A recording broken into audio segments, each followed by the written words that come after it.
হস্তশিল্প মেলা থেকে দুর্গাপুজো, সব জায়গাতেই হরেক রকমের কাঠের পুতুলের দোকান অনেকেই দেখেছেন।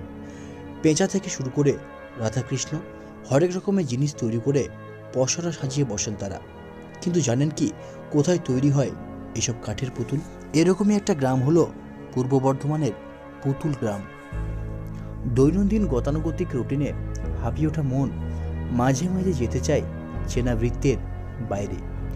ইট কাঠ কংক্রিটের ঘেরাটোপ পেরিয়ে অজানা কোনো ঠিকানায় পেতে চাই এক মুঠো রিফ্রেশমেন্ট।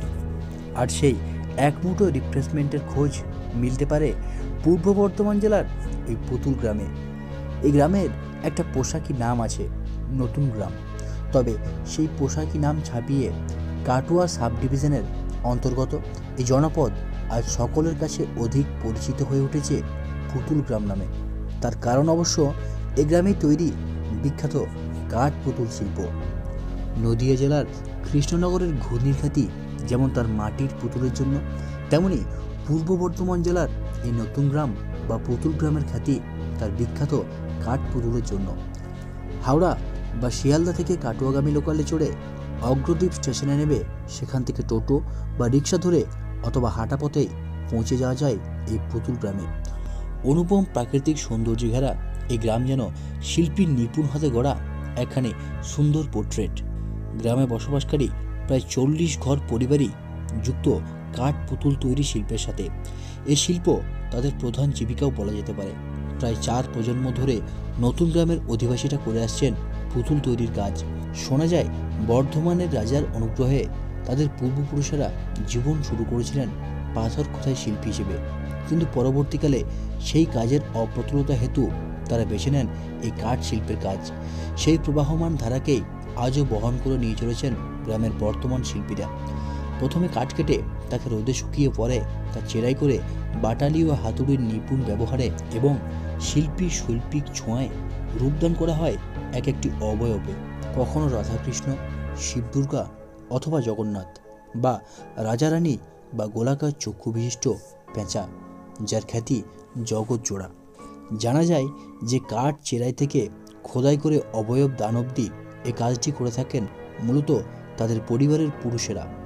পরবর্তীতে সেই অবয়বগুলিকে রং তুলির ছোঁয়ায় পরিপূর্ণতা দানে সম্পূর্ণতার কাজটি করেন বাড়ির মহিলা এবং ছোট ছোট ছেলেমেয়েরা। এভাবেই ছোট থেকে বড় সকলের মিলিত প্রচেষ্টায় কাঠপুতুলের এই শিল্প পূর্ণতা পায় এক অপরূপ শিল্প সুসময়। তবে বর্তমানে যুগের সঙ্গে তাল মিলিয়ে প্রতিযোগিতার বাজারে টিকে থাকতে গ্রামের শিল্পীরা পুতুল তৈরির পাশাপাশি হাত লাগিয়েছেন বিভিন্ন কাঠের আসবাবপত্র তৈরির কাজেও। তবে সেই আসবাবপত্রগুলিতেও শিল্পীর নিজস্ব শৈল্পিক ছোঁয়ায় স্বতন্ত্রতার ছাপ স্পষ্টরূপে লক্ষ্য করা যায়। সম্প্রতি ভারত সরকারের পক্ষ থেকে পূর্ব বর্ধমান জেলার এই পুতুল গ্রামকে শুরু হয়েছে জিআই তকমা দানের প্রচেষ্টা। গ্রামে আগত পর্যটকদের কথা মাথায় রেখে সরকারি উদ্যোগে গ্রামে তৈরি হয়েছে একটি গেস্ট হাউস, যেখানে আছে রাত্রিবাসের ব্যবস্থাও।